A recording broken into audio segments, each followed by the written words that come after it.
मैंने इसे खरीदा नहीं है, ये तो मुझे एज अ गिफ्ट मिला है। लेकिन ये सच में इतना एक्सपेंसिव है क्या? पागल लड़की, प्योर रीना's हार्ट का नाम रीना के नाम पर पड़ा है। ये वही अंगूठी है जिसे देखकर उसके पति ने उसे प्रपोज किया था। जब उन दोनों का डाइवोर्स हुआ तो उसने अंगूठी सेल आउट कर दी थी। दुनिया में इसके बहुत कम पीसेस बने हैं और ये वाली तो रेयरेस्ट ऑफ द रेयर है। इसे दुनिया में सबसे महंगी रिंग माना जाता है।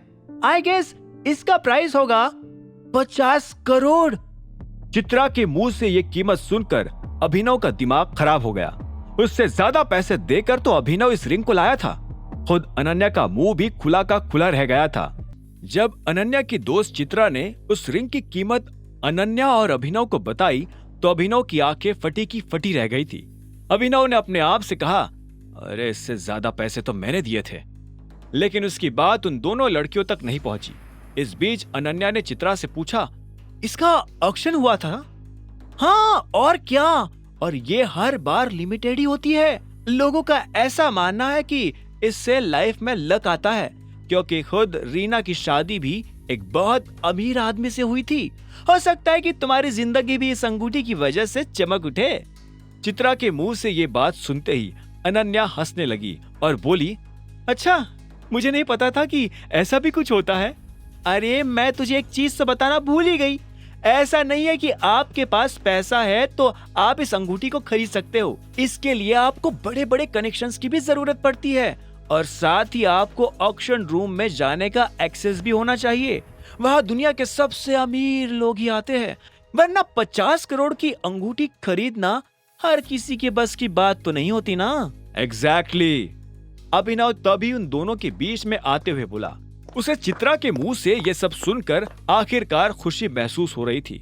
अभिनव की बात सुनकर चित्रा ने उसे पलट कर देखा और फिर अनन्या को बोली, तुम्हारा पति ठीक नहीं है क्या अनन्या? चित्रा अभिनव की शक्ल देखकर ही इरिटेट हो रही थी। अभिनव ने तुरंत सफाई में कहा, नहीं मैं तो बस कह रहा था कि तुम सही कह रही हो। चिराग जैसा आदमी किसी कीमत पर भी इतनी महंगी अंगूठी नहीं खरीद सकता, सीरियसली। चित्रा ने हंसते हुए कहा और अनन्या से बोली, अनन्या एक बार फिर से बताना अभिनव क्या करता है? अरे यार चित्रा जाने देना, मैंने कहा था ना ये ऐसा ही है।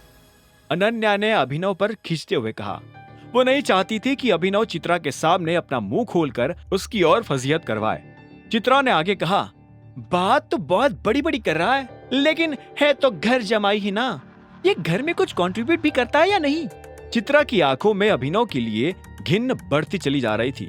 अभिनव से जब बर्दाश्त नहीं हुआ तो उसने कहा, मैंने कोई बड़ी बड़ी बातें नहीं की है और वैसे भी मेरे पास जॉब है, वो भी अकरम की वजह से। चित्रा ने बड़बड़ाते हुए कहा। अभिनव घूरते हुए चित्रा को देखने लगा। उसे समझ नहीं आ रहा था कि चित्रा को उसके बारे में इतना सब कैसे पता था। शायद अनन्या ने ही चित्रा के कान भरे थे। अभिनव ये भी समझ गया था कि अब आगे बहस करने का कोई फायदा नहीं था, इसलिए वो चुप रहा। लेकिन अभिनव की हैरानी उस अंगूठी के लिए बरकरार थी। अगर ये अंगूठी इतनी कीमती थी तो फिर चिराग के हाथ कैसे लग गई थी? वो अब अलायना के रिप्लाई आने का बेसब्री से इंतजार कर रहा था। बहरहाल अनन्या के लिए तो चिराग भगवान बन चुका था। वो मन ही मन उसे धन्यवाद पर धन्यवाद देती जा रही थी। कुछ देर के बाद अनन्या की गाड़ी घर पहुंच चुकी थी। पूरे रास्ते दोनों लड़कियां अपनी बातों में मगन थी और उनकी नजर में अभिनव नाम का कोई आदमी उस गाड़ी में बैठा ही नहीं था। अभिनव को भी उनकी खासी परवाह नहीं थी। वो बस बिस्तर पकड़कर सोना चाहता था। वो काफी थक चुका था। जैसे ही अभिनव अपने बेडरूम की तरफ बढ़ने लगा तो अनन्या ने उसे रोकते हुए कहा, अरे कहाँ जा रहे हो? अभिनव ने कमरे की तरफ इशारा कर दिया। अनन्या उसके पास आई और बोली, मैंने तुमसे कहा था ना कि चित्रा यहाँ रुकने वाली है, तो फिर तुम इस कमरे में कैसे जा रहे हो? तो और मैं किस कमरे में जाऊं? इस घर में इसके अलावा कोई कमरा है? मैं भी थक चुका हूँ, मुझे भी सोना है। तो तुम वो नौकरों वाले कमरे में सो जाओ ना। अनन्या, ये पहले भी तो वही सोया करता था ना। चित्रा ने बीच में आते हुए कहा और फिर से हंसने लगी। आगे की कहानी जानने के लिए देखें अगला एपिसोड सिर्फ पॉकेट एफएम के यूट्यूब चैनल पर, और द रिटर्न ऑफ टाइगर के सारे एपिसोड्स को सुनने के लिए डिस्क्रिप्शन में दी लिंक से डाउनलोड करें पॉकेट एफएम ऐप।